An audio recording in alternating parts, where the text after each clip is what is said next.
What do you do when you're 26 years old, 3 months pregnant, completely alone in the world, and the only thing standing between you and the street is a worn-out apron and a pair of aching feet? For Maya Reeves, the answer was simple.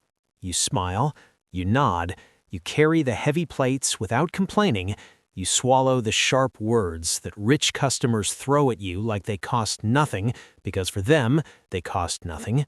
And at the end of a long, exhausting shift, you count your tips on the bus ride home and pray it is enough. Maya had not planned any of this. She had not planned on her mother dying 11 months ago from a sudden stroke, leaving her with a small mountain of funeral bills and a hollow apartment that still smelled of her mother's jasmine perfume.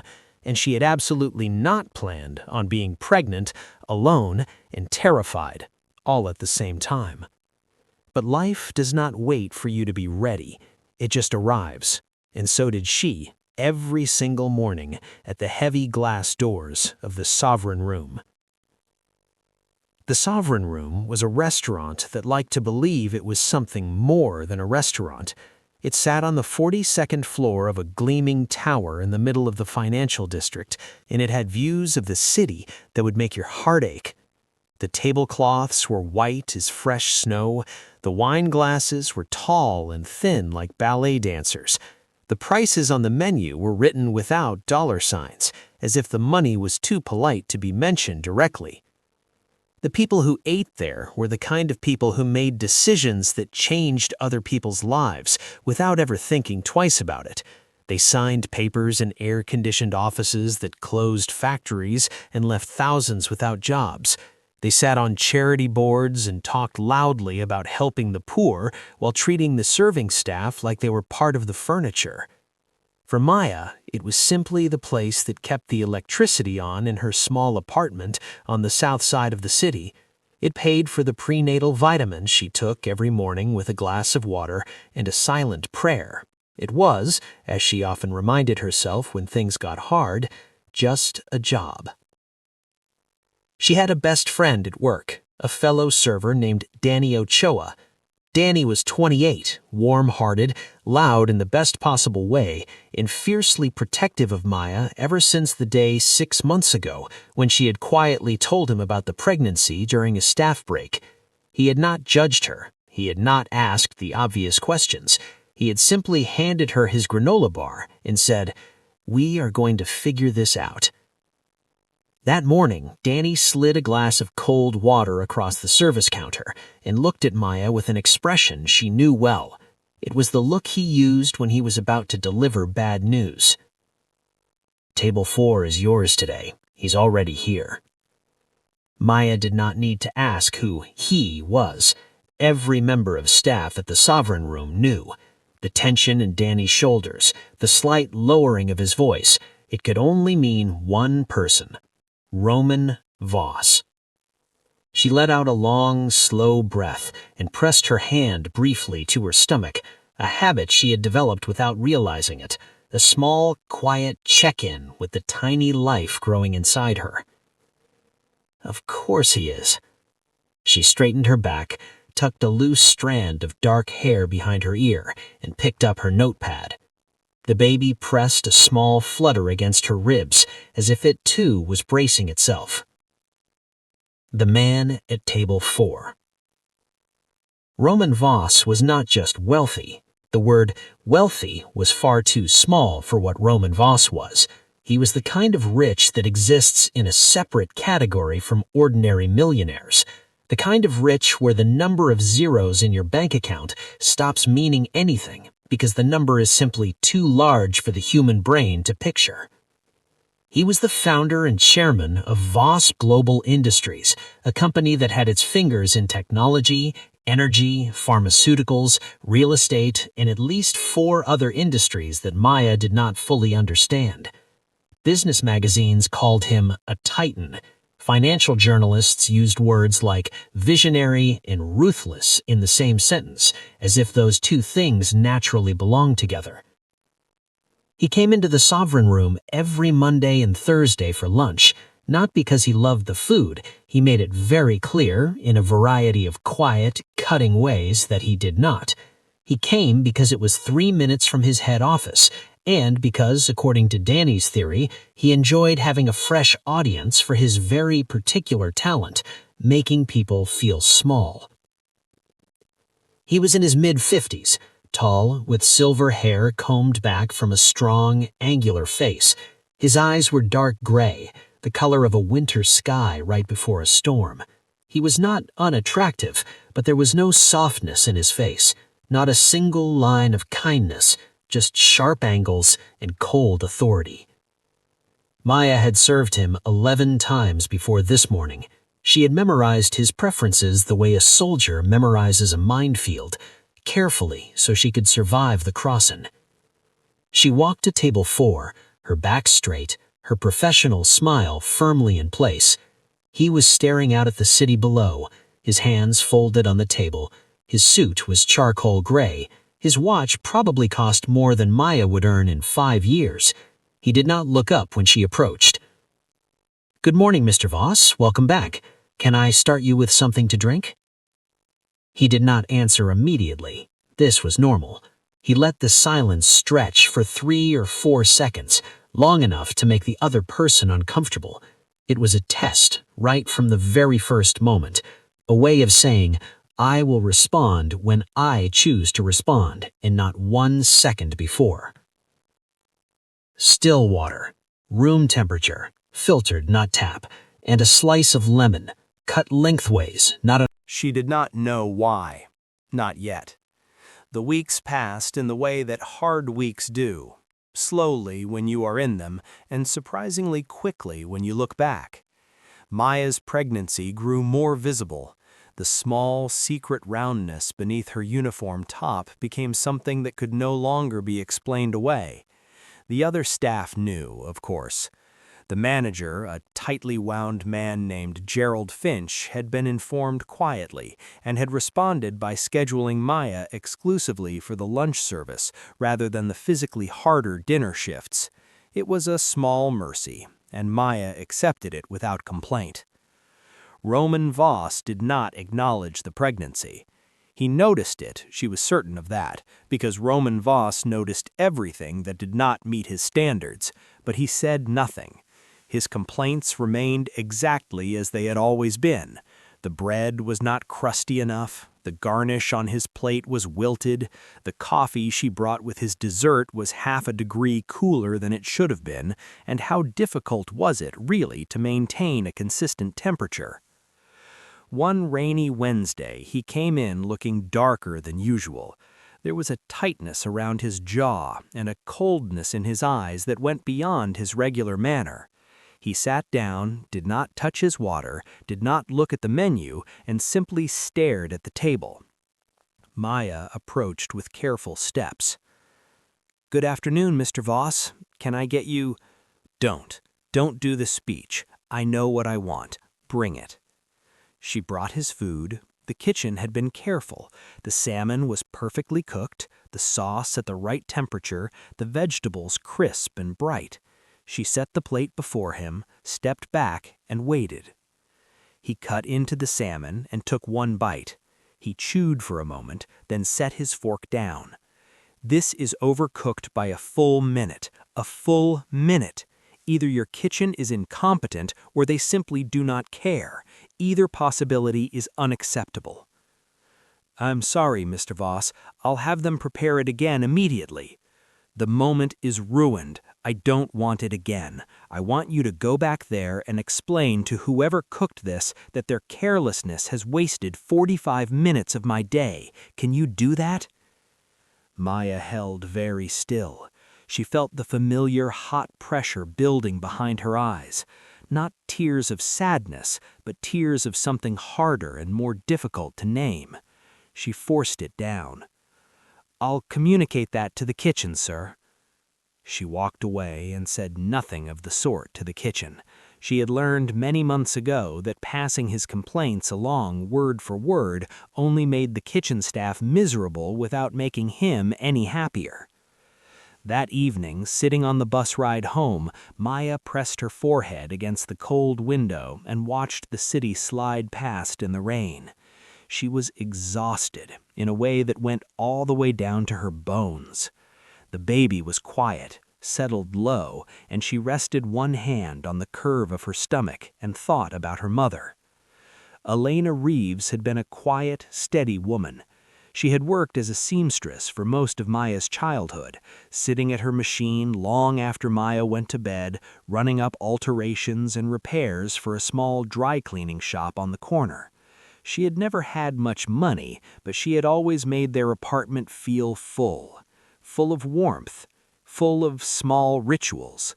Hot chocolate on cold nights, Saturday morning cartoons, handmade birthday cakes that never looked quite right but always tasted perfect.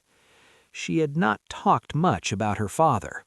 When Maya was young, she had asked, the way all children ask, and Elena had said quietly and gently that her father was a good man who had not known she existed, that the situation was complicated, that one day, when Maya was old enough to understand complicated things, she would explain. But one day had never arrived. Elena was 61 when the stroke took her, younger than she should have been, quicker than anyone had expected. And with her had gone the answers to the questions Maya had been waiting her whole life to ask. Now there was a baby coming, a child who would also grow up asking about fathers and families and where they came from, and Maya had nothing to give her. Not a name, not a story, not even a starting point. Or so she thought. The box in the back of the wardrobe. It happened on a Sunday evening in late October. Maya was trying to reorganize the small second bedroom that had until now been used for storage. She was converting it into a nursery, slowly, on a budget that required a great deal of creativity.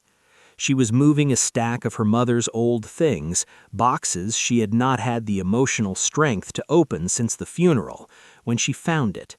It was a medium-sized cardboard box sealed with tape that had yellowed and dried until it cracked at the edges. On the top, in her mother's careful handwriting, were 2 words. She reached into the box again. Near the very bottom, wrapped carefully in a piece of soft cloth, she found a photograph, clearer and larger than the others. It showed the man called R accepting some kind of award at a formal dinner. He was older in this picture, late 30s perhaps. His hair was still dark but cut shorter, more controlled. He was wearing a suit. On the back of the photograph, her mother had written in pencil, Roman, April, the year everything changed. He has no idea. Maya set the photograph down and picked up her phone. Her fingers moved before she had fully decided to let them. She typed the name Roman Voss into the search bar. The results loaded. Images filled the screen. Magazine covers, Forbes profiles, charity galas, board meetings. And there, in a photo taken at some kind of industry award ceremony, approximately 25 years ago, was the man from her mother's photographs. Older, more polished, undeniably, unmistakably the same person. The phone slipped in her hand. She looked from the screen to the journal to the photograph to her own reflection in the dark window across the room.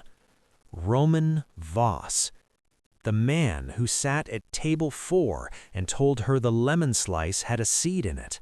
The man who sent back his salmon for being overcooked by a full minute.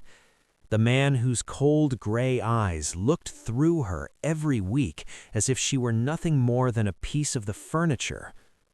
He was her father. The room tilted. Maya pressed both hands flat against the floor and breathed, slowly and carefully, the way she had learned in her prenatal class. In through the nose, out through the mouth. In, out. The baby moved, a slow, rolling shift, as if settling in response to the sudden stillness of its mother. Maya looked at the journal in her hands and thought of Elena Reyes, arriving alone in America with her scholarship and her hope, discovering she was pregnant after a man shook her hand goodbye like a business associate, and choosing, without hesitation, to carry that child and love her and never say a word. She had protected Maya from him. She had shielded her all those years from the cold gray eyes and the impossible standards and the invisible cruelty of a man who measured everything and found most of it wanting. And now Maya was pregnant herself, alone, and that man sat at table 4 every Monday and Thursday and did not know his daughter was the one refilling his water. She did not sleep that night.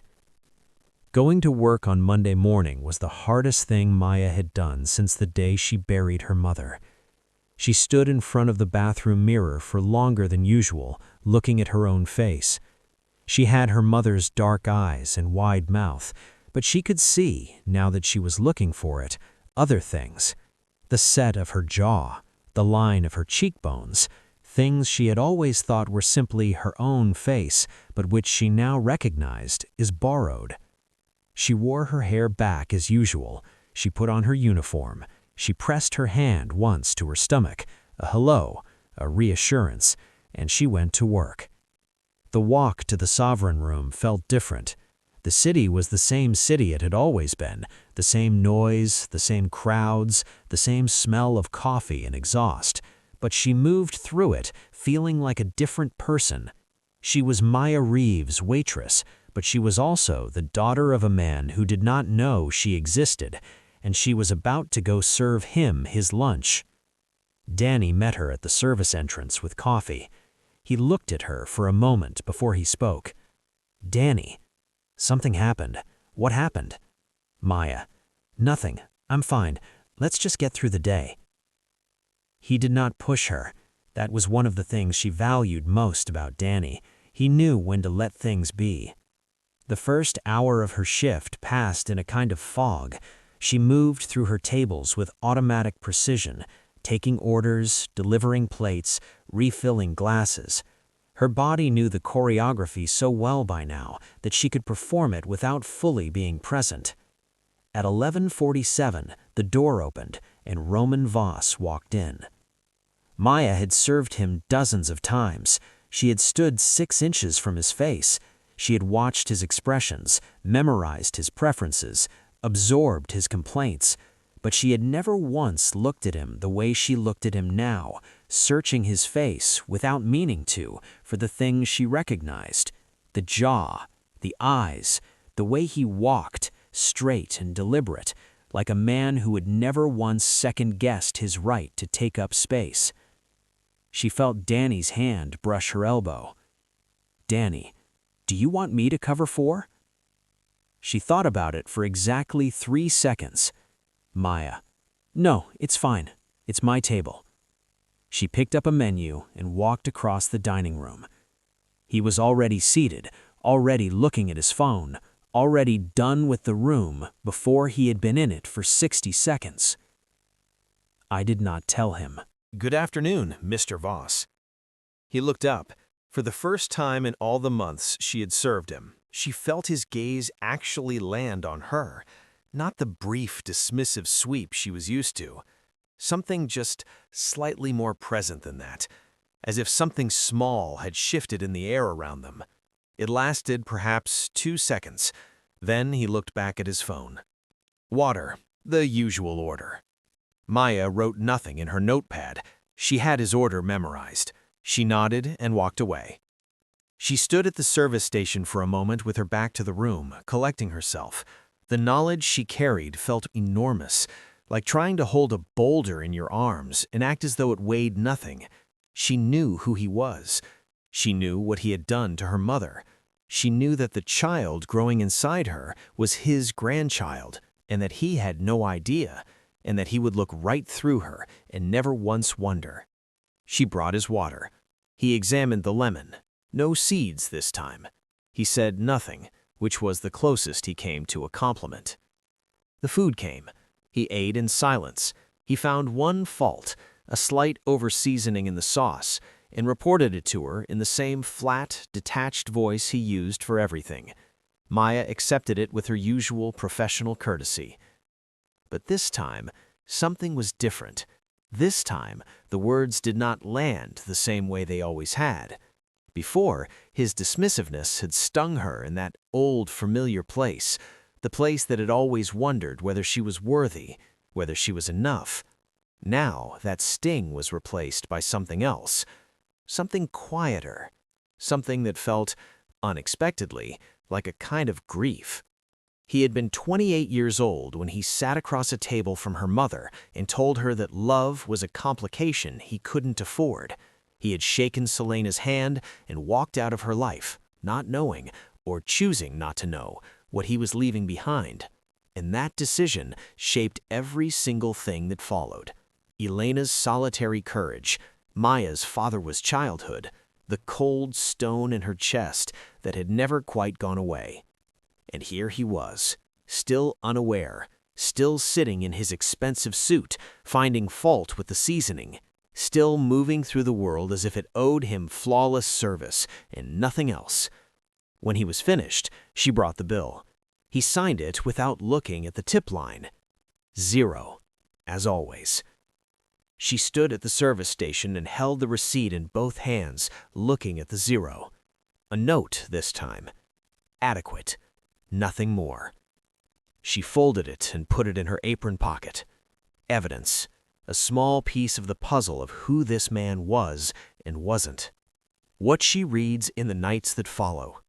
Over the next 2 weeks, Maya read her mother's journal 3 times. Each time she found something new, a detail she had missed, a sentence that hit differently now that she understood the full weight of it. She learned that Elena had discovered she was pregnant 6 weeks after Roman left. She had written about it in a single, spare entry. It is real now. I am going to have his child. He doesn't know. I am not going to tell him.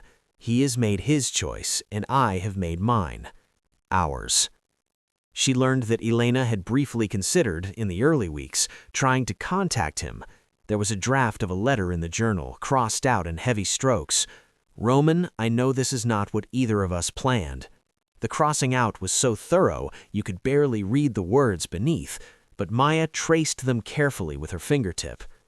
She learned that her mother had cried at night, had written about crying, had let the grief and the fear and the loneliness fill several pages before arriving always at a kind of sturdy resolve. I will be enough for this child. I will be everything. She will not want for love. Love I have in quantities that have nothing to do with him. And she had been. Elena Reeves had been exactly that, exactly enough, and then some. Maya had grown up loved fiercely and completely. She had never had money, but she had always had her mother's full attention, her full belief, her full heart. And now that heart was gone, and Maya was sitting in the apartment they had shared, reading the private words of a woman who had given everything so her daughter would never have to feel like a secret. The anger, when it finally came, was quiet. Not a storm, but a fire. Low and steady, and very hard to put out. She was angry at him. She was angry at the ease with which he had left, at the way he had built his enormous empire while her mother altered other people's clothes by lamplight to pay the bills, at the fact that he sat, twice a week, 3 feet from his own daughter and saw nothing, felt nothing, knew nothing. And underneath the anger was something even harder to carry, the awareness that this man, this cold, difficult, impossible man, was the father of the grandchild growing inside her. Her child would share his blood. And right now, in the ordering of the universe, he is eating perfectly seasoned salmon and leaving $0 tips, and her child had no name to put in the blank space on a form that said, Father. She thought about telling him. She turned the idea over in her mind like you turn a stone over, looking at every side of it. What would she say? What would he say? He would not believe her. Why would he? A pregnant waitress walks up to a trillionaire and says, I am your daughter. She could hear, in the imagination, exactly how he would look at her. That flat, cold sweep of the eyes, that slight tightening. Hey, look at me. Don't you dare let him see that it got to you. He's gonna get me fired. He can't get you fired. Gerald won't do it. The soup spilled because a guest moved. It wasn't your fault. He doesn't care about that. No, he doesn't. That's about him, not about you. She said it firmly. She believed it. She had told herself the same thing many times in the past months when his words had found the old tender places. But this time, watching him dismantle a 22-year-old kid over a teaspoon of soup, something inside her had shifted beyond the place where her professional self-control lived. She looked across the room at Roman Voss. He was talking to Gerald now, his voice low and deliberate. Gerald was nodding in the rapid, apologetic way of a man trying to contain a damage he had not caused. Roman's eyes were cold. His expression was bored. This destruction of a young person's morning was not even interesting to him. It was simply a matter of maintaining standards. Maya thought of her mother. She thought of Elena Reyes, 24 years old, alone in a foreign city, discovering she was pregnant after a man who talked about standards and plans had shaken her hand goodbye. She thought of all the nights her mother had sat at a sewing machine so Maya could have school shoes. She thought of every birthday cake that was slightly lopsided, but made with love that was not.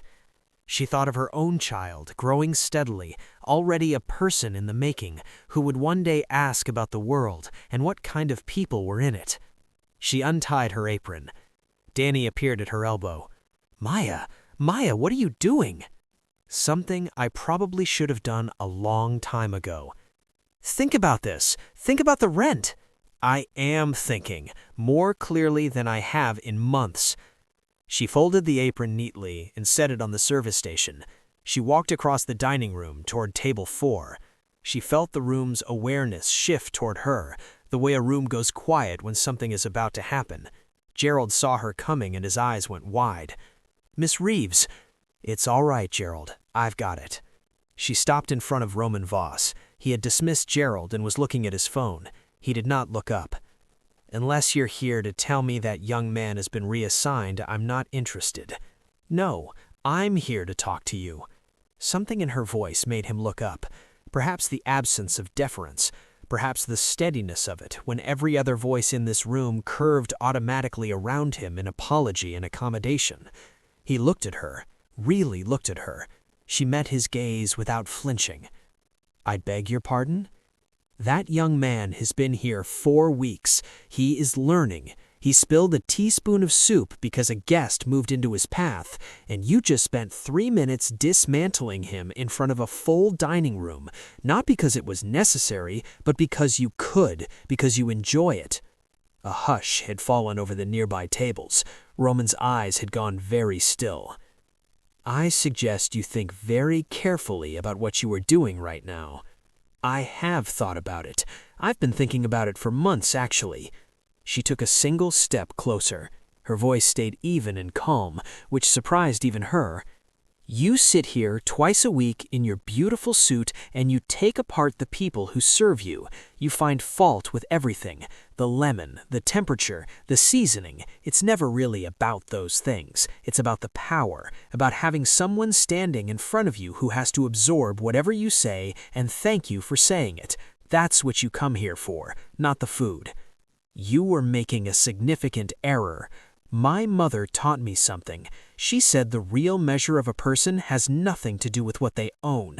It has everything to do with how they treat people who cannot push back. By that measure, Mr. Voss?" She paused. The mention of her mother had put something charged in the air, something she had not entirely planned. She pressed on. "By that measure, the boy you just humiliated over a teaspoon of soup is worth more than you. He is trying. He is here. He is doing something real with his days. What are you doing with yours?" Roman Voss stood up. He was tall, taller than she had registered from the angle of serving him. He looked down at her without expression. When he spoke, his voice was very quiet and very controlled. "You are finished here." He said it to Gerald, not to her. Gerald was stricken. "You can't fire me." "I think you'll find. I quit." A beat of absolute silence. Maya turned and walked toward the back of the restaurant. She did not look at the other guests. She did not look at Danny's stunned face or Gerald's horrified one. She went to the staff room, took her bag from her locker, put on her coat, and walked out through the kitchen door into the side alley. The cold November air hit her face like water. She stood in the alley for a moment, her hands in her pockets, her heart hammering in her chest. Then, very slowly, something released in her chest, a tension she had been carrying so long she had forgotten it was there. She pressed her hand to her stomach. "That was for your grandmother, and for you, and a little bit for me." She walked home. She was unemployed. She was 7 months pregnant. Her savings would last approximately 6 weeks. She had never felt this free in her life. She had no way of knowing what she had set in motion. Back inside the Sovereign Room, Roman Voss had not moved for a full minute after she left. Gerald had hovered, anxious, waiting for the fallout. But Roman was not looking at Gerald. He was looking at the door through which the waitress had walked. Her words were still in the room. The mention of her mother, the particular way she said, "by that measure," with a weight that felt personal, not professional. And her eyes, hazel, direct, with a quality he could not put a name on, but could not stop turning over in his mind. He sat back down. He did not eat. He was unsettled, and Roman Voss was almost never unsettled. Part 5. The Thread That Unravels Everything. Roman returned to his office. He did something he had not done since the early years of his company, when every decision had been instinctive and driven by hunger.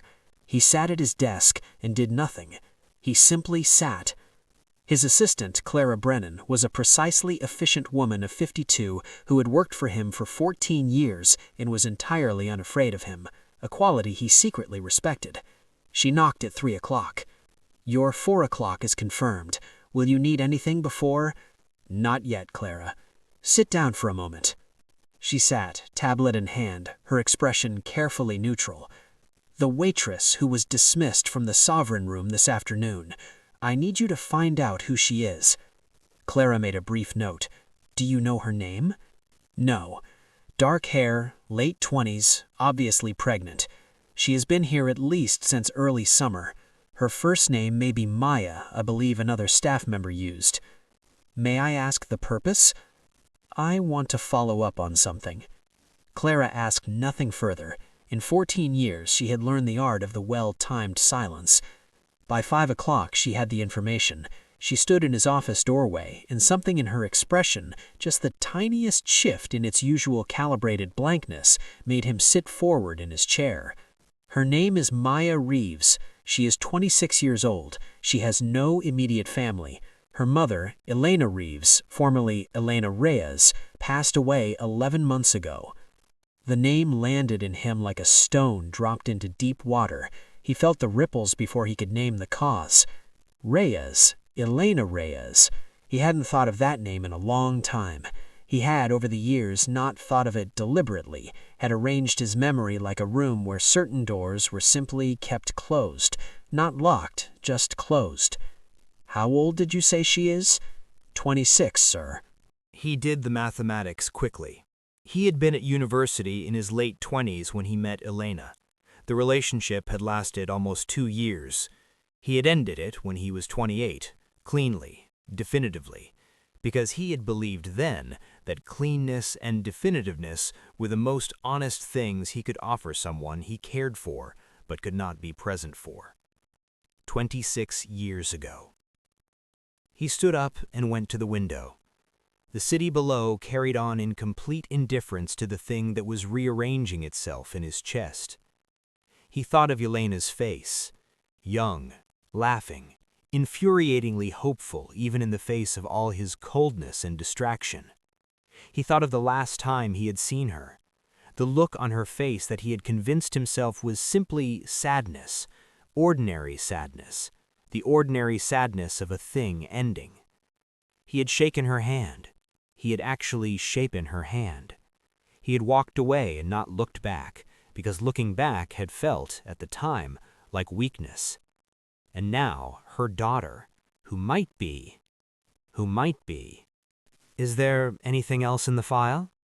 She is approximately 7 months pregnant. There is no father listed in her current records. She rents a small apartment on Caldwell Street. Prior to this afternoon's resignation, her employment history... That's enough. He held himself very still. Clara waited. Get me her address. Sir, that's... Clara. She wrote it down and handed it to him without further comment. In 14 years, she had also learned when something was beyond the ordinary run of his decisions, when the iron in him had bent into something that looked, unexpectedly, like desperation. She left him alone. He stood at the window for a long time, the address on a slip of paper in his hand, and for the first time in longer than he could remember, Roman Voss had no plan. Meanwhile, Caldwell Street. Maya was sitting on the floor of her living room surrounded by the contents of the shoebox when Danny arrived that evening. She had called him after an hour of sitting alone with the impossible and had said simply, "I need to tell you something. Can you come?" He had brought takeout and a 6-pack of fruit juice, Maya's preference since the pregnancy, and had listened for 45 minutes without interrupting while she told him everything. The box, the journal, the photographs, the name, the mathematics of it. When she finished, the silence stretched between them for a full 30 seconds. Danny. Roman Voss. Maya. Roman Voss. Danny. The man at table 4? Maya. The man at table 4. Another silence. Danny. And you've been serving him for how long? Maya. 8 months. Danny.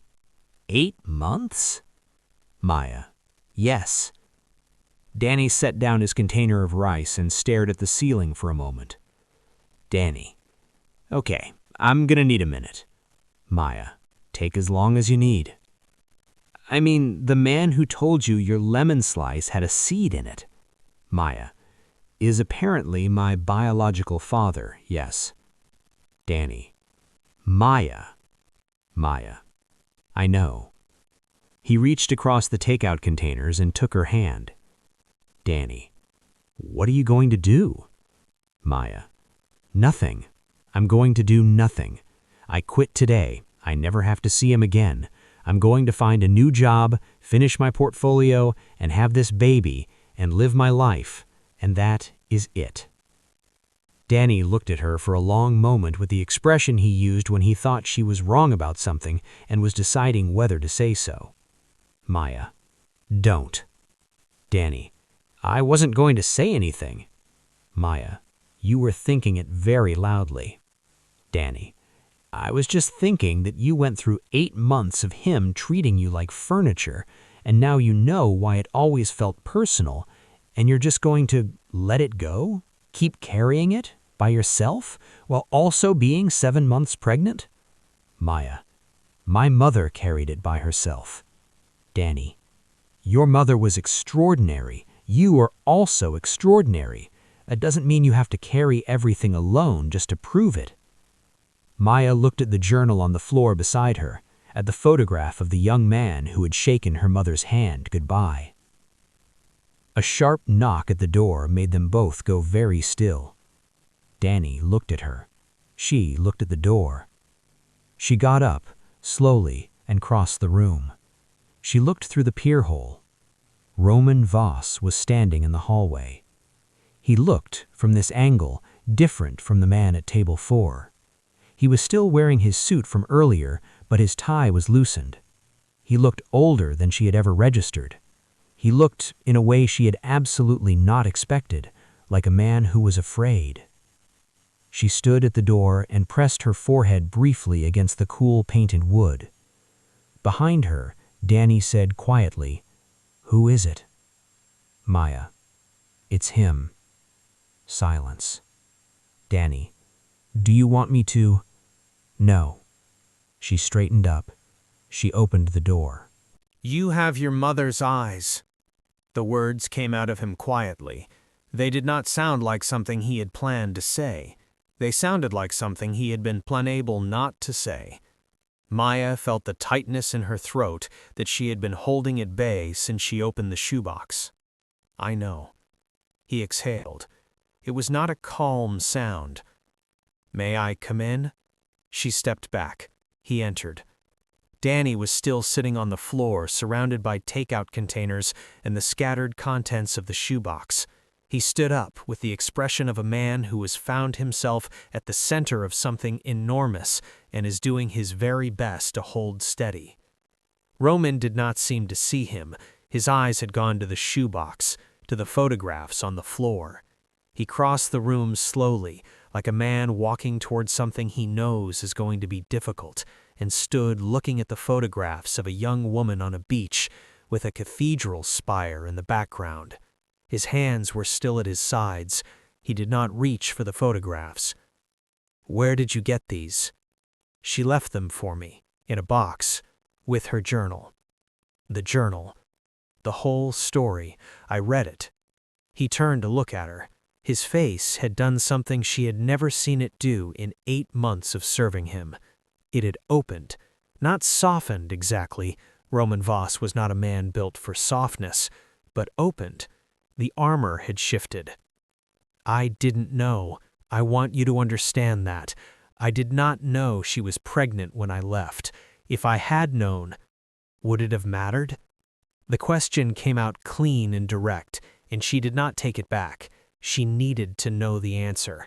She had been turning it over in her mind for 6 weeks. He did not answer immediately. He did not give her an easy answer, which she respected a little against her will. "I want to say yes. I believe the answer is yes. But I was not. I was a different person at 28. I was someone who had decided that he could build something extraordinary or have a personal life, and that he could not have both. That was a failure of imagination and of character, and I have had many years to understand that. But at the time, you shook my mother's hand like she was a business associate." He flinched. It was small, but visible. "Yes. And then you went away and became the most powerful person in 3 industries, and she spent the next 26 years raising your daughter alone on a seamstress's income, paying off a hospital bill at the end of her life that took every penny she had, working herself." Her voice cracked. She stopped. She held herself very still until the wave passed. He said nothing. He stood with his hands at his sides and let her words land on him without deflecting them. That, too, surprised her. "She never said a bad word about you. She erased you out of my life, not with anger, but with silence. She protected me from knowing you existed, and now I cannot ask her why she made the choices she made, because she's gone, and you are here, in my living room, standing on my floor, and I don't—" She stopped again. She pressed her hand to her stomach. The baby was moving, a long, slow roll. Roman's eyes went to her hand, to the unmistakable curve of her pregnancy. Something in his face, already open, went even further open. He looked like a man who has just understood fully the breadth of everything he did not know. "You're Maya. 7 months. Yes." He stood there with this. She let him stand there with it. "Is the father not in the picture? My choice, a long story, not relevant tonight." He nodded. He did not push. They stood in silence for a moment, the two of them, in the vast, unspoken weight of everything that had brought them both to this small apartment on Caldwell Street. "Maya, why are you here?" "Roman, because you said something this afternoon that I have not been able to stop thinking about." "Maya, I said a lot of things this afternoon." "Roman, you mentioned your mother. You said she taught you something. The way you said it, it wasn't the way a person mentions a lesson. It was the way a person mentions something that still hurts. In your last name, Reeves. Her name was Reyes. And then your face. I have been looking at your face for months and not seeing it, and today I finally saw it. Maya looked at him for a long time. I've known for 6 weeks, she said. I've been serving you for 6 weeks, knowing exactly who you were, and you sat at table 4 and told me my lemon had a seed in it.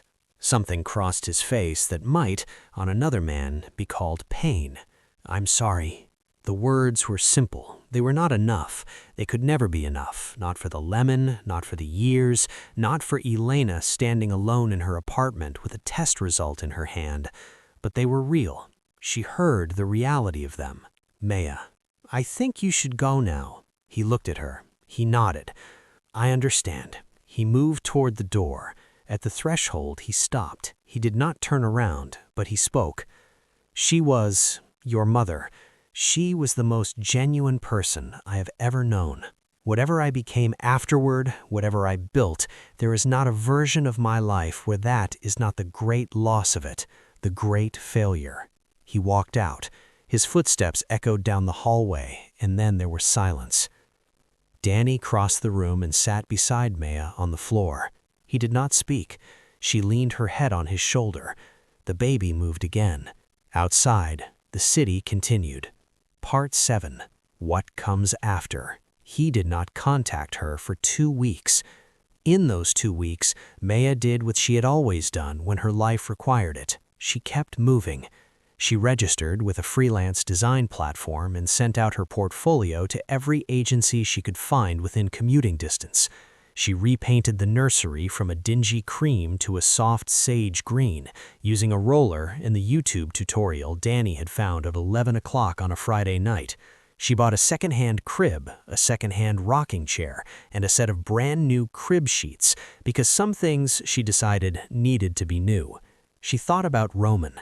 She could not help it. He occupied a complicated space in her mind, no longer simply the rude customer, not yet something she had a word for. She was not ready to forgive him. She was not sure she was built to forgive a person on the accelerated timeline that dramatic reunions seemed to require. She was still angry. She was still grieving. Those two things sat side by side, and she let them. The first contact came on a gray Wednesday morning, not a phone call, an envelope hand-delivered to her building's post slot. Inside, a single page in the sharp, angular script she recognized from the receipts. Maya, I will not insult you with the word sorry, because sorry is a small word, and what I owe you is not a small thing. I can only tell you that I am aware of what I cost your mother, and what that cost you, and that I am not going to pretend it can be repaid. But I would like, if you are willing, to begin to try to earn the right to be something to you and to your child. Not a grandfather, that is too large a word to use yet, and too much to ask. Just a person who is trying to be better than he was. I'm not good at this, you should probably know that in advance, but I intend to learn. There was a second sheet of paper behind the letter. It was a printout from an art archive website, a review from 27 years ago of a small gallery showing in the city. The review mentioned, among others, a painter new to the scene, whose work was described as radiantly alive, with an emotional directness that is rare in any medium. The painter's name was Elena Reyes. Maya sat down at her kitchen table and held the 2 pieces of paper and cried. Not the frustrated, exhausted crying she had done many times in the past 11 months, but something cleaner, a crying that came from a place she had not reached before. Her mother was a painter. She had packed that away somewhere, like the photographs, like the journal. She had folded it into the box of ghosts and sealed it with yellowing tape. Roman had found it. He had gone looking for it and found it and sent it to her. She called Danny. Maya, he sent me something. Danny, what kind of something? Maya, a review of my mother's painting from 27 years ago. Silence on the other end.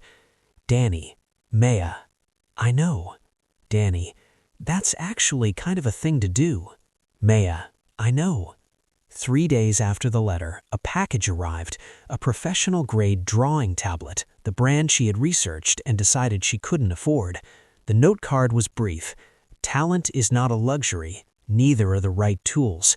She looked at the tablet for a long time, then she set it up on her desk, then she opened a new file and started to draw for the first time in 4 months. The following week, she sent him a message, the number from the letter's header. 1 sentence. "Thank you for finding her painting." He replied within minutes. She deserved to be found. That is how it began. They did not rush. Maya, who had spent her whole life being careful with her trust, was not about to hand it over whole to a man she had known, in the full sense of knowing, for a matter of weeks. And Roman, who had spent his whole life treating caution as a business strategy rather than an emotional one, was learning, visibly and imperfectly, how to apply it differently. They met for the first time outside of anger or revelation in a small botanical garden near the river, 3 weeks after he came to her apartment. It was a cold morning. They sat on a bench near the winter rose bushes, both in heavy coats, with coffees that steamed in the November air. He did not arrive in a suit. He arrived in dark trousers and a plain gray coat, looking like a person rather than a boardroom. It was a small thing, but she noticed it. They talked for 2 hours, not about the past, not directly, not yet, about Elena. He told her things he remembered that she had never known, that her mother had a terrible sense of direction and could get lost between 2 streets she had walked 100 times, that she had argued passionately that any food could be improved by lemon, that she had once made him laugh so hard at a dinner that he had been embarrassed by himself afterward, because laughing that freely had not felt like something he was allowed to do. Maya told him things she knew, her mother's lopsided birthday cakes, the way she hummed while she worked at the sewing machine. Not songs, just sounds, little melodic lines of her own invention. The jasmine perfume. They were building a portrait together, assembling Elena from the pieces each of them held. It was, Maya realized, the closest she had come to feeling her mother nearby since the funeral. When they stood to leave, Roman paused. He looked at the winter roses, then at her. "I would like to do something for her memory. Not publicly, I know you would find that inappropriate. Something real." Maya: "What kind of something?" Roman: "A small fund for young women artists who came to this country the way she did, with a scholarship and nothing else. Her name on it. Elena Reyes, not Reeves, the name she arrived with." Maya stood very still. "You want to give it her original name?" Roman: "She changed it for practical reasons. She should be remembered as who she was." Maya looked at the winter roses. They were small and stubborn in the cold, holding their color against the gray of the season. Like Elena, she thought. Exactly like Elena. Maya: "Yes, do that." Part 8. The Arrival. Maya's daughter was born on the 2nd of February, on a morning so cold the windows of the hospital were frosted at the edges. She was small and furious and perfect, with dark eyes that scrunched at the brightness of the room, and tiny fists clenched like she was ready to argue with the world before she had even seen it properly. Maya held her against her chest and felt something shift permanently in her. A tectonic thing, a movement of fundamental plates. She was a mother, and nothing that had come before, not the grief or the exhaustion or the fear, had prepared her for the reality of it, for the complete and absolute arrival of love. Danny was in the waiting room. He had been there since 2 in the morning, working his way through a bag of snacks and a crossword puzzle, and he came in the moment the nurse opened the door, his eyes bright. "Hey! Hey, look at her! Maya, look at her!" Maya: "I know. I see her." Danny: "She's the best thing I've ever seen in my entire life." Roman Voss was not there. Maya had not asked him to be, and he had not presumed. But when she sent him a photograph 3 hours after the birth, a simple one, the baby bundled and sleeping on her chest, he replied with 2 words: "She's beautiful." And then, after a pause of several minutes, another message: If you'll allow it, I would like to meet her. Whenever you're ready, there is no hurry. Maya looked at the message. She looked at her daughter's sleeping face. She thought about what she wanted for this child, what she would build for her, what she would protect her from, and what she would carefully and slowly allow in. She typed back, "Give us a month, then yes."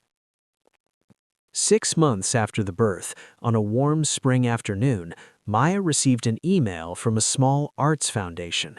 She had been listed as a contact for the Elena Reyes Fund for Emerging Female Artists, which had awarded its first 3 grants that quarter.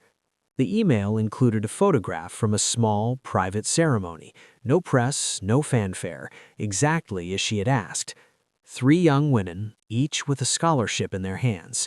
In the background of the photograph, a small framed portrait in the wall of the foundation's office.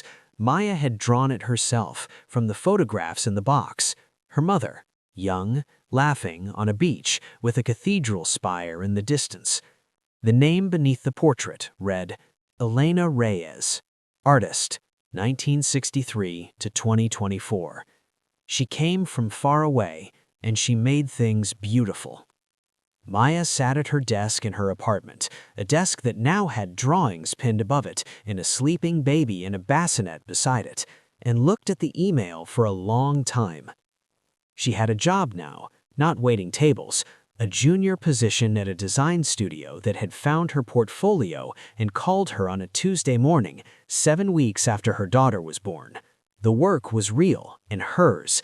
She stayed up after the baby slept, drawing and designing, building something that belonged to her in a way that nothing before it had quite managed to before. Roman came to the apartment once a month.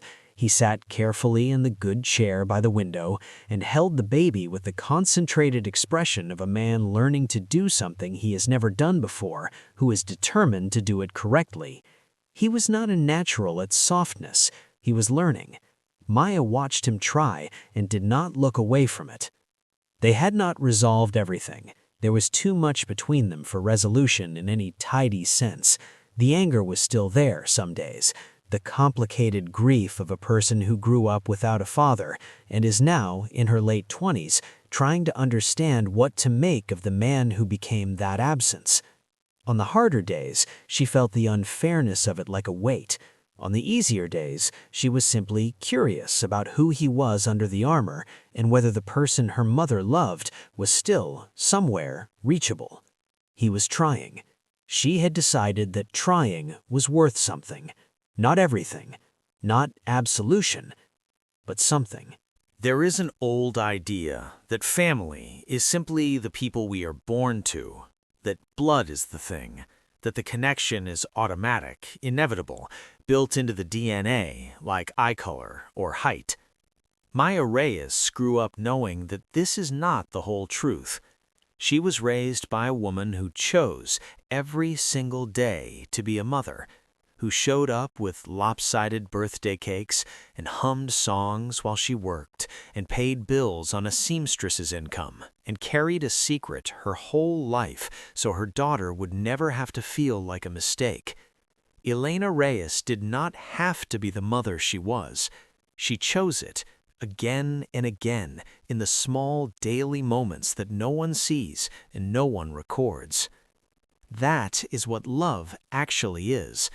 Not a single dramatic gesture, not a trillionaire arriving at your door with regret in his eyes, not a letter or a tablet or a fund with your mother's name on it, beautiful as all of those things are. Love is the choosing, the showing up, the birthday cakes. And family, real family, is the people who choose you back. Maya was 26, alone, pregnant, and afraid on the day she opened a box her mother had left her. She was 26, alone, pregnant, and afraid on the day she stood in front of Roman Voss and said the things that could not stay unsaid. She was 26, alone, and afraid on the day she brought her daughter home from the hospital to a sage green nursery with a second-hand crib and brand new sheets. She is still building. Every day, she is still building. Her daughter will grow up with a portrait of her grandmother on the wall, a woman she will know only through stories and photographs, and the annual scholarship that sends young women out into the world with a little more runway than they started with. She will grow up with Danny as her godfather, loud and warm and fierce in his loyalty.